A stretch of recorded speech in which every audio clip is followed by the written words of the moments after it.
Una sa lahat, naupo sa tabing kalsada ang lalaking yan para ayusin ang mga dala niyang kahon. Maya-maya pa, umandar ang SUV sa kanyang likuran. Nagulungan ang lalaki. Napanagot kaya ang nakasagasang motorista? Ang buong detalye ng balitang yan, abangan maya-maya lang. Magandang hapon, Pilipinas. Narito na ang malalaking balita sa Frontline. Face-to-face classes sa mga pampublikong paaralan sa buong bansa, suspendido bukas dahil sa sobrang init. Misis ng isang bilanggo sa Caloocan tinangkang magpuslit ng shabu na itinago sa kanyang ari. Senior citizen na nagreklamong ninakawan ng akyat bahay, bistado sa CCTV na siya pala ang mismong kawatan? Mga Pilipinong mangingisda hinaras ng mga Chinong mangingisda sa Recto Bank. Pilipinas, Australia, Japan at Amerika nagsagawa ng maritime activity sa West Philippine Sea na tinapat. Puganteng si Pastor Apollo Kibuloy may mga kondisyon bago siya sumuko. At K-pop group na Eunice gumawa ng cover ng kantang Pantropiko ng Dini.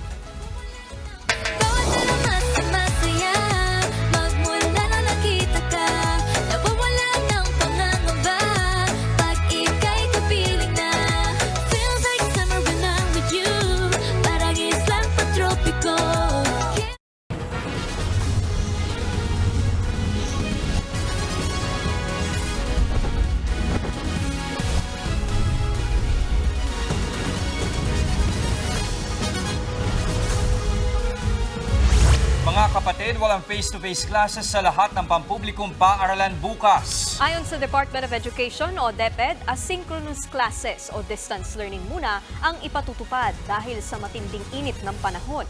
Hindi rin required ang mga teaching at non-teaching staff na mag-report sa eskwelahan. Nasa mga pribadong paaralan naman ang desisyon kung magsususpindi rin sila ng face-to-face classes. May mga eskwelahan ding nagsuspindi na ng face-to-face classes sa buong linggo. Hanggang April 12, walang face-to-face classes ang lahat ng mga estudyante sa daycare sa Caloocan. Binago naman ang schedule ng face-to-face classes mula kinder hanggang senior high school sa lungsod. May 2 araw din silang naka-asynchronous classes. Online classes naman ang ipatutupad sa mga pampubliko at pribadong paaralan sa Bulacan bukas, gayon din sa Negros Oriental. Online classes din sa Universidad de Manila, habang hanggang April 14 naman walang face-to-face classes sa ilang kurso sa University of Caloocan.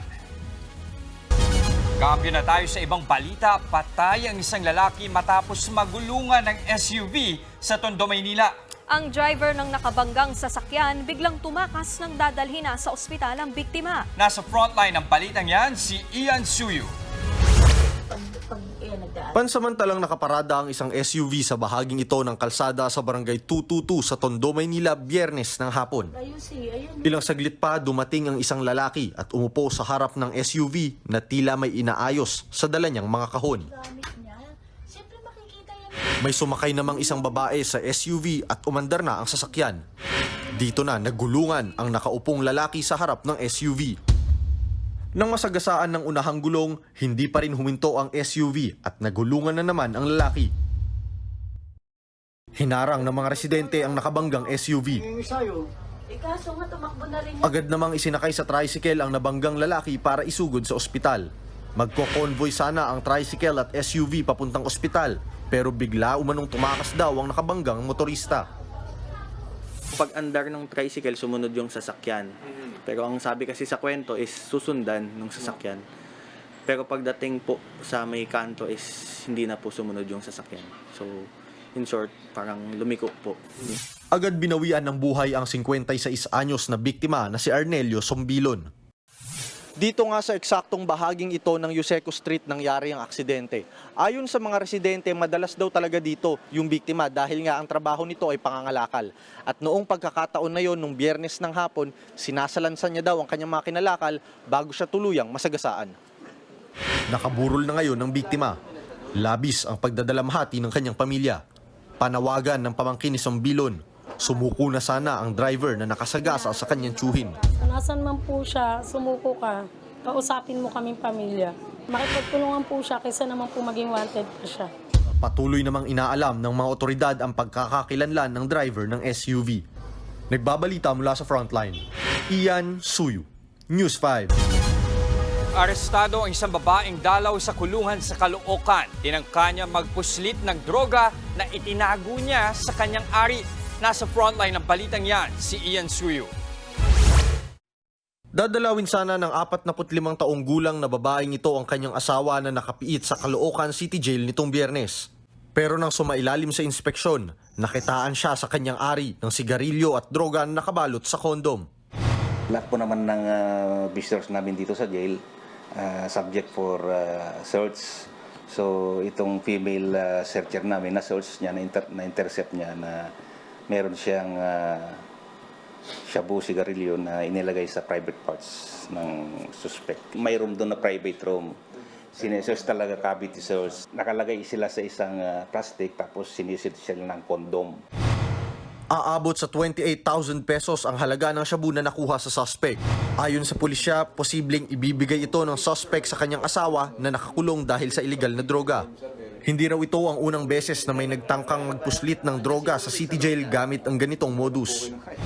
Mostly kasi dyan, pag yung nakapasok na sila, diskarte na nila sa loob, sa visiting area kung paano nila, siguro magsi-CR yan, may CR din naman kami sa loob, doon huhugutin. Pag lumusad na kayo, malaya nang may dispose yung kontraband. Minsan hinahalo sa pagkain. Nasa kustodiya na ng mga otoridad ang suspect na mahaharap sa reklamong paglabag sa Comprehensive Dangerous Drugs Act. Dahil sa insidente, maaari ring maparusahan ng asawa ng suspect. Posibleng mabawasan ang kanyang good conduct time allowance. Mas lalo namang pag-iigtingin ng pamunuan ng City Jail ang seguridad upang maiwasan ang pagpasok ng mga kontrabando sa bilangguan. Nagbabalita mula sa frontline, Ian Suyu, News 5. Kabi-kabilang sunog na naman. Kabilang sa mga natupok ang isang private resort sa Calamba, Laguna. Nasa frontline ng balitang yan si John Aroa.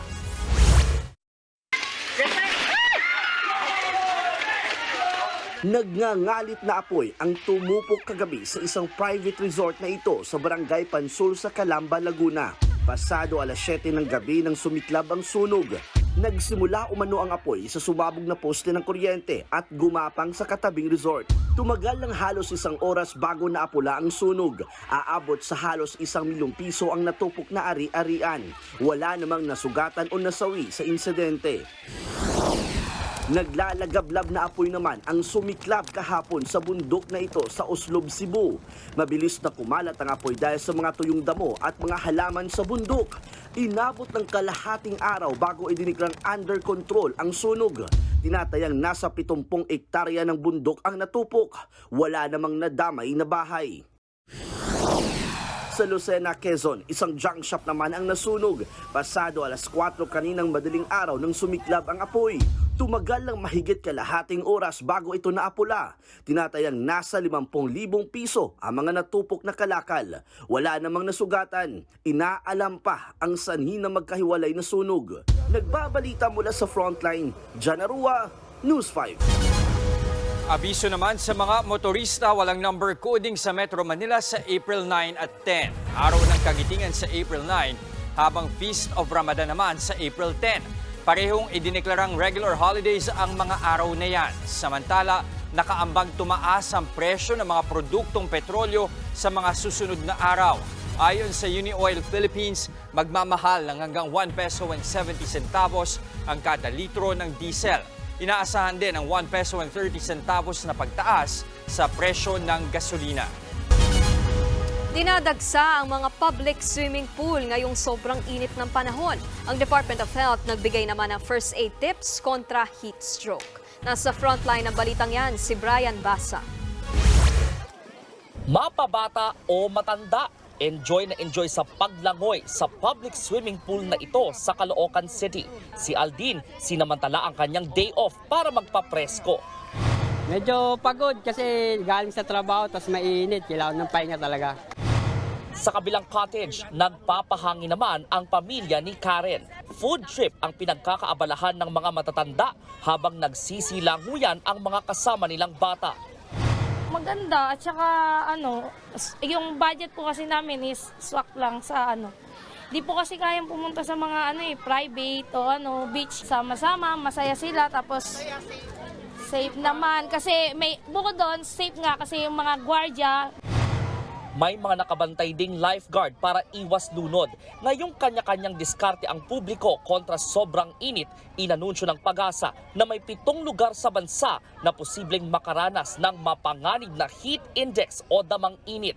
Kabilang dyan ang Dagupan, Pangasinan, pati na ang Apari at Tugigaraw sa Cagayan na posibleng makaranas ng 43 degrees Celsius na heat index. Habang 42 degrees Celsius naman ang posibleng maranasang init sa Lawag City, Ilocos Norte, Puerto Princesa, Palawan, Daet, Camarines Norte at Cotabato City. Delikado na sa kalusugan ang 42 hanggang 51 degrees Celsius na heat index.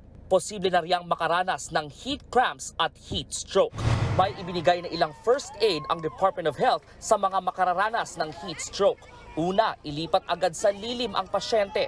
Tapalan ng cold compress o yelo ang balat, lalo na sa ulo, leeg, kilikili at singit. Pwede ring painumin ng malamig na tubig kahit paunti-unti lang. At mas makabubuti ring dalhin na sa pinakamalapit na ospital. Nagbabalita mula sa Frontline, Brian Basa, News 5. Susunod, senior citizen na nagreklamong ninakawan sa Silang Cavite, nabisto ng mga pulis na siya pala ang sospek. Mga mangingisdang Pilipino sa Palawan, ikwinento sa News 5 ang mga panghaharas sa kanila ng China sa Recto Bank. At K-pop group na Eunice may sariling version ng Bini hit song na Pantropiko. Lahat ng yan sa pagbabalik ng Frontline Pilipinas Weekend.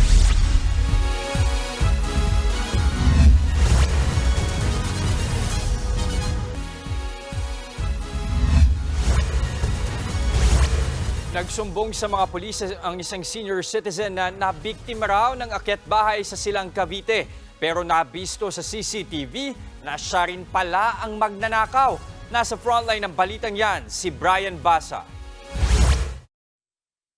Pagmasdan sa CCTV footage na ito ang pagsakay sa kotse ng isang lalaking may dalang bag. Bit-bit daw nito ang ninakaw na 1 milyong piso at 2 laptop.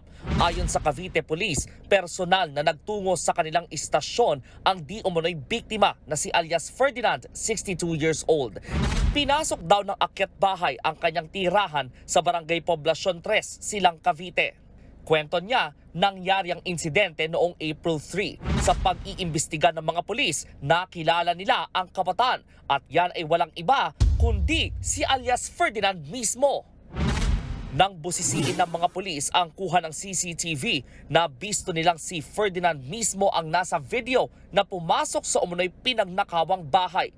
Lumabas siya sa main door, bit-bit na ang bag na naglalaman ng pera at gadgets. Na-recover naman ang mga ito matapos siyang maaresto. Siya ay nahaharap sa reklamong perjury dahil sa maling reklamo ng pagnanakaw. Tumanggi nang magbigay ng pahayagang suspect kung ano ang kanyang motibo sa ginawang panloloko. Nagbabalita mula sa Frontline, Brian Basa, News 5. Nagsagawa ng pre-sailing briefing ang Pilipinas kasama ang Australia, Japan at Amerika bago ang makasaysayang multilateral maritime cooperative activity sa ating exclusive economic zone. Pinangunahan ng Armed Forces of the Philippines ang conference na idinaos sa headquarters ng Western Command sa Puerto Princesa, Palawan. Layo ng maritime cooperative activity na mapatibay ang umiiral na international law at panatilihin ang kapayapaan at stability sa rehiyon.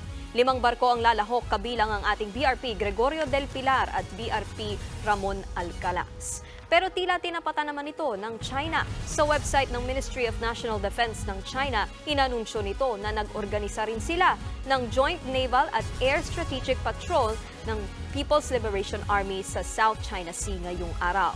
Dagdag pa nito, kontrolado na raw nila ang lahat ng military activity na gumagambala sa sitwasyon sa South China Sea. Hindi lang ang mga barko ng China Coast Guard ang nambubuli sa mga Pinoy na mangingisda. Sa Recto Bank nakaranas din daw ng panghaharas ang ating mga kababayan mula sa mga mangingisdang Chinese. Nasa frontline ng balitang yan si Gio Robles. Biyaya sa mga mangingisda ng Quezon, Palawan ang masaganang yamang dagat ng West Philippine Sea. Nitong Huwebes, pumalaot ang hindi bababa sa 30 bangka mula Quezon para maglatag ng mga payaw sa dagat na sakop ng Recto Bank. Pero sa gitna ng kanilang paglalayag, dumating ang mga barko ng China. Sa aerial video na ito, kitang-kitang paghabol ng Chinese Coast Guard vessel sa maliliit na bangka. Isa sa mga sumamang mangingisda si Nelson Bello. Pag nakikita nila kami, lumalapit sila sa amin bago lang nagatakbo sa gilid, bago biglang manyover sa harap. Lubhang mapanganib ang mga biglang pagmaniobra ng mga barko ng China na higit 10 beses ang laki sa ating mga bangka. Pinaniniwala ang mayaman sa reserbang gas at langis ang Recto Bank na inaangkin ng China kahit pasok ito sa exclusive economic zone ng Pilipinas. Kwento ng mga mangingisda, hindi raw ito ang unang beses na nakaranas sila ng pangaharas mula sa China. Si Rodel Calbuena, tandang-tanda raw ng palayasin sila ng mga tauhan ng China Coast Guard. Nangaras na, binawaan kami ng speedboat nila. Yun ang pinapahabol sa amin. Minsan parang naiyak talaga sa na delikado ang buhay pero wala tayong magagawa dyan kasi trabaho man natin. Ayon naman kay John Pastera na sa pangingisda na rin lumaki, grupo-grupo sila kung pumalaot papuntang Recto Bank. Maging ang kanilang mga payaw, pinuputol daw minsan ng mga Chino at mga mangingisda mula Vietnam. Pag nangangawil kami o nakapundo kami sa Baura, minsan ikot-ikutan kami, minsan natatakot kasi nirorombo kami, mabilis yung takbo nila tapos bigla lang din hihinto. Para sa mga mangingisdang isang kahig, isang tuka, pipiliin pa rin nila na bumalik ng Recto Bank. Titiisin daw nila ang kamay na bakal ng China, wag lang magutom ang kanilang pamilya. Pero panawagan nila sa ating pamahalaan. Sana naman maproteksyonan yung atin para yung Pilipinas rin pa yung makinabang. Hindi yung Pilipinas nga tayo, tapos ibang bansa naman yung umaani ng yaman natin. Itinuturing na pain ni Philippine Coast Guard spokesperson for the West Philippine Sea, Commodore J. Tariela, ang panggigipit ng China sa ating mga barko at mga Pilipinong mangingisda sa West Philippine Sea. Pero hindi raw tatapatan ng Pilipinas ng daha sa mga iligal na aktibidad ng China alinsunod sa mandato ni Pangulong Bongbong Marcos. The guidance of the President is very clear. We should be maintaining our temper in responding to these provocative actions of the Chinese Coast Guard, and we should still be professional in dealing with them. We don't intend to escalate the tension. No? We don't want to incite any conflict with any countries. Mula Quezon, Palawan, nagbabalita mula sa Frontline, Gio Robles, News 5.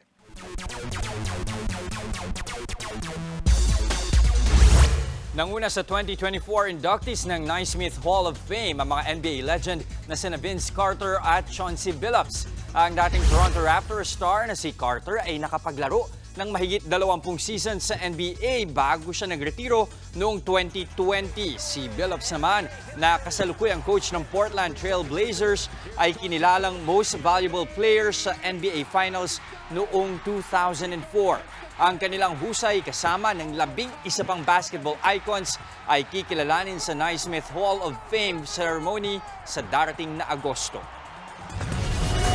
Susunod, aabot sa 600 bilanggo sa Metro Manila nagkapigsa dahil sa matinding init. Pastor Apollo Kibuloy, hindi raw papahuli ng buhay kung hindi susundin ang mga kondisyon niya.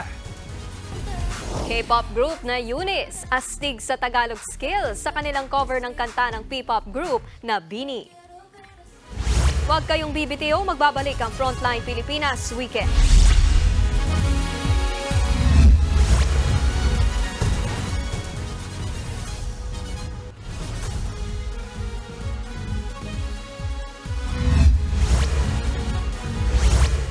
Dahil sa matinding init at siksikan sa kulungan, nagkapigsa ang nasa 600 bilanggo sa Metro Manila. Ayon kay Bureau of Jail Management and Penology o BJMP Chief Director Ruel Rivera, gumagawa na sila ng mga hakbang para maibsan ang matinding init sa mga kulungan at mapigilan ang pagkalat ng impeksyon. Kabilang na dyan ang paglalagay ng mas maraming electric fan at air shelf. Tinitiyak din ng ahensya na may sapat na supply ng tubig sa mga kulungan. Nabigyan ng panibagong pag-asa ang mga lumayang bilanggo sa Maynila. Binigyan sila ng mga kariton na maaari nilang pagkakitaan. Nasa frontline ng balitang yan, si Gary De Leon. Nakulong dahil sa illegal na droga ang mga persons deprived of liberty o PDL na ito sa Manila City Jail. Sa kanilang paglaya, binigyan sila ng bagong pag-asa na makapagsimula muli. Bawat isa sa kanila may uuwing kariton na maaari nilang gamitin sa paghahanap buhay sa ilalim ng programang Project Kariton. Bawat kariton may kasamang negosyo package at panimulang puhunan. Ang mga PDL naman na hindi sanay sa pagnenegosyo, bike delivery service naman ang pwedeng maging bagong kabuhayan. Ang nasa likod ng proyektong ito, isang judge na napalapit sa mga PDL. So, nag-start po ito dahil naobserbahan ko po yung isang akusado ko, depressed. At tinanong ko anong cause ng kanyang depression at sinabi niya kasi wala siyang mapakain sa pamilya niya kasi wala siyang trabaho. Kasi daw, nawala daw yung karito niya nung nahuli siya. So kaya nga po, doon po nagkaroon ng inspirasyon na magkaroon ng ganitong project. Inilunsad niya raw ang Project Kariton para mabigyan ng sariling pagkakakitaan ang mga lumayang PDL at hindi na bumalik sa paggamit o pagtutulak ng illegal na droga. Package po, pag binigay po namin kompleto na, yung isang ang una kong binigyan, pati panukle binigyan namin. So maluwag sa puso mo gagawin mo yon because alam mo na kailangan mong gawin yon to give honor and glory to the Lord. Sa tala ng Manila City Jail, nasa 3,400 ang mga PDL sa naturang kulungan at 90% sa mga ito may kaso sa illegal na droga. Nangako naman ang Manila City LGU na susuportahan ang Project Kariton. Nagbabalita mula sa Frontline, Gary De Leon, News 5. Nagsalita na si Pastor Apollo Kibuloy na ilang araw nang tinutugis sa mga kasong sexual abuse at child abuse. Hindi raw siya magpapahuli ng buhay kung hindi ibibigay sa kanya ang mga inilatag niyang kondisyon. Nasa frontline ng balitang yan, si Jenny Dongon. Mariing itinanggi ni Kingdom of Jesus Christ founder Pastor Apollo Kibuloy na nagtatago siya sa mga kasong isinampa laban sa kanya. Sa isang recorded statement sa YouTube channel ng Sunshine Media Network International o SMNI, sinabi ni Kibuloy na hindi siya nagtatago dahil may kasalanan siya. Giit niya, umiiwas siya dahil pinoprotektahan niya lang kanyang sarili. Tinutugis ngayon si Kibuloy matapos ilabas ng korte sa Davao ang 2 warrant of arrest para sa mga kasong sexual abuse at child abuse. Una na ring naglabas ng arrest order ang Senado dahil sa hindi niya pagsipot sa mga pagdinig. Kasama ng pulisya ang National Bureau of Investigation, CIDG at Intelligence Community sa paghahanap kay Kibuloy. Giit ng pastor, barilin na lang siya, pero hindi raw siya magpapahuli ng buhay. Hindi raw siya magpapahuli maliban na lang kung pagbigyan siya sa mga hinihingi niyang kondisyon. Ayon kay Kibuloy, haharap siya sa korte kung maglalabas ng kasulatan si Pangulong Bongbong Marcos at ang Secretary of Justice na nagagarantiya sa kanya na hindi makikialam ang Amerika sa kanyang kaso. Hindi rin daw dapat makialam ang Federal Bureau of Investigation o FBI, Central Intelligence Agency o CIA at ang Embahada ng Amerika. Wala rin daw dapat mangyaring paglipat ng isang akusado sa ibang bansa para questionin o ikulong. Giit pa ni Kibuloy, patibong lang ang arrest warrant.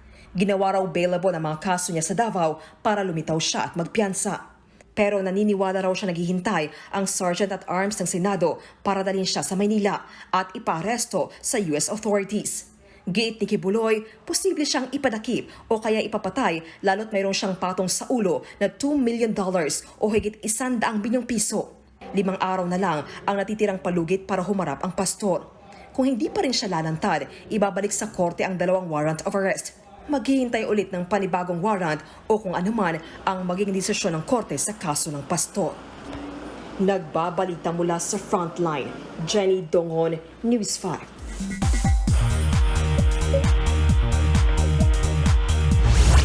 Trending ang K-pop group na Eunice sa pagkanta ng P-pop hit na Pantropiko. Nasa frontline ng balitang yan, si MJ Marfori.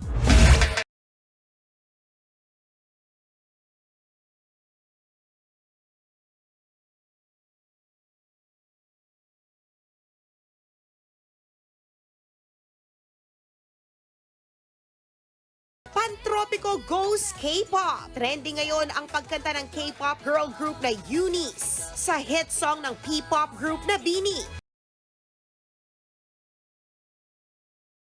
Sa YouTube video, pinerform ng Eunice ang ilang sikat na pop songs mula sa iba't ibang bansa, kabilang ang Pantropico. Para yan sa kanilang worldwide cover live global hit songs by Eunice. May 2 Pinoy members ang Eunice na nag-debut last month. Last November nang i-release sa Pilipinas ang Pantropico. Ito ang isa pang trending. Andrea Brillantes in her short hair era. Surpresang nagpaikli ng buhok si Andrea at in-upload niya ang kanyang journey. Baby ko, gugupitan ka today ha! Nireveal niya ang kanyang short hair sa kanyang family and friends. Kasama na dyan si Kylie Chari na gandang-ganda naman kay Andrea. Oh my gosh, ang ganda ko. Sabi tuloy ng netizens, iba talaga ang pagmamahal ni Kyle kay Andrea. Nagbabalita mula sa Frontline. MJ Marfori, News 5. Susunod, iba't ibang klase ng fan mabenta ngayong sobrang init. Tipid at safety tips, alamin. At sa viral yan, pati ang baby na ito napadaing na sa sobrang init. Mama.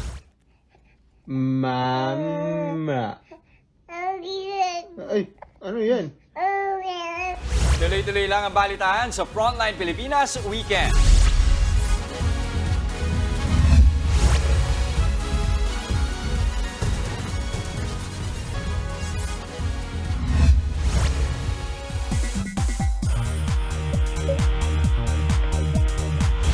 Nakaranas ng pananakit ang drag queen na si Taylor Shish habang nagpe-perform sa Pangasinan. Naimbitahan ang drag queen sa fiesta ng Bayambang. Habang nagpe-perform, may bigla na lang daw nanakit sa kanya. Ayon kay Taylor Shish, traumatic sa kanya ang nangyari. Gayunman, nagpasalamat pa rin siya sa Bayambang Mayor Nina Jose Quiambao sa mainit na pagtanggap. Ayon sa alkalde, kinukondena nila ang pananakit sa drag queen. Nakakulong na raw ang suspect. I want to truly apologize and say sorry to Taylor Shish and to all those who have been offended, especially the LGBTQ community. I will make sure again that justice will be served. Ngayong matindi ang init, mabenta ang iba't ibang klase ng electric fan sa Divisoria. Pero paano ba masisigurong ligtas gamitin ang mga ito? Nasa frontline ng balitang yan, si Bea de Guzman. Ah! Sino nagpatay ng electric fan? Ay, nag-overheat.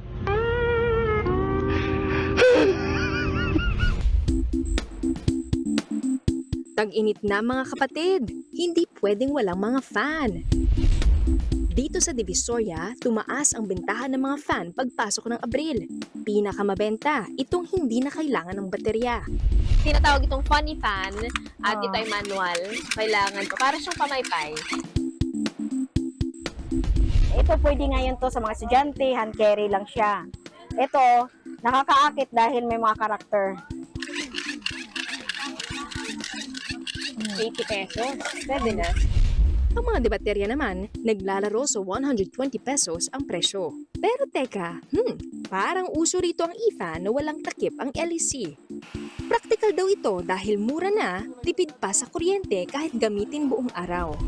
Okay lang naman po kung ordinary electric fan lang po yung gamit namin. Matipid din po sa kuryente. Teka, may paalala ang Philippine Society of Mechanical Engineers o PSME. Kailangan pagkabumili tayo, may safety feature. Kasi kung, for example, yung electric fan walang takip, may posibilidad na matakapaklas yung blade niya, no? At tuminapon sa mukha ng magamit. Tiyakin din na may certification sticker ang bibiling electric fan para masigurong ligtas gamitin. Si Ashea Rovillos, hindi naman sikat pero maraming fans.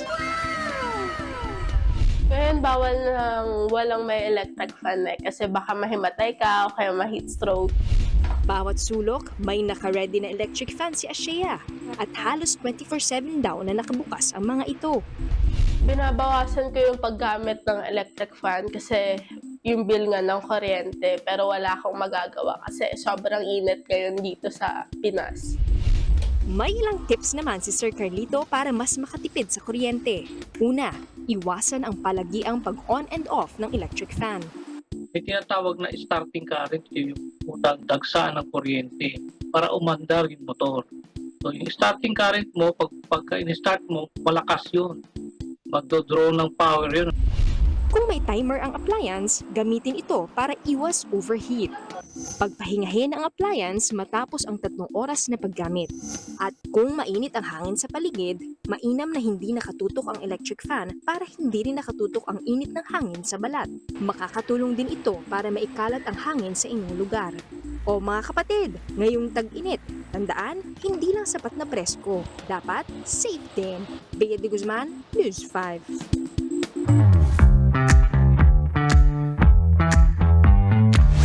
Kita mo naman sa report ni Bea, sobra yung init talaga. Pero ito partner, matanong kita, ano bang ginagawa mong pampapresko ngayong ang sobrang napakainit? Ako lagi kong hinihintay pag summer yung pahalo-halo ng mga kapitbahay. Tapos pinagko-compare ko yan kung sino pinakamagaling gumawa. May ranking ka na, wala ba? Eto, kasi natanong ko yan, partner, kasi merong isang sanggol na viral online kasi naman relate din sa init ng panahon. Mama.